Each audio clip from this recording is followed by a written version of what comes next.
Hello guys, welcome back to my channel M Juice World. ഇന്ന് ഗോതമ്പ് മാവിൽ gulab jam എങ്ങനെ ഉണ്ടാക്കാൻ നോക്കാം നമുക്ക്. അപ്പോൾ നമ്മൾ ബോൾസ് ആക്കിയിട്ട് വെച്ചിട്ടുണ്ട്. മാവ് നല്ല കുഴച്ചിട്ട് പാൻ വെക്കുക. എണ്ണ നല്ല തിളച്ച ശേഷം ഈ ബോൾസ് ഉണ്ടാക്കി നമുക്ക് അതിൽ ആഡ് ചെയ്ത് കൊടുക്കാം.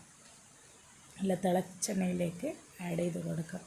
എന്നിട്ട് അത് വേവോളം നല്ല മീഡിയം സൈസിൽ തീർക്കുക. എന്നിട്ട് നല്ല ബ്രൗൺ കളറായ ശേഷം നമുക്കതെടുത്തിട്ട് മാറ്റാം. നല്ല ബ്രൗൺ കളറാണ് ഗൈസ്, അതെടുത്തിട്ട് മാറ്റാം. ഇതിങ്ങനെ ബ്രൗൺ കളറായ ശേഷം എടുക്കുക.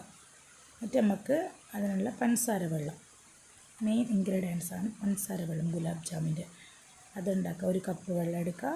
പഞ്ചസാര നമ്മൾ ഷുഗറിനനുസരിച്ചിട്ടാണ് ഇടേണ്ടത്. നമുക്ക് പാകത്തിന് ഇവർക്ക് വേണ്ടതുണ്ടാവുള്ളൂ ടേസ്റ്റ് അങ്ങനെ. അപ്പോൾ നല്ല അടുപ്പിൽ വെച്ച ശേഷം നന്നായി പഞ്ചസാര ഇളക്കി കൊടുക്കുക. ഇതാ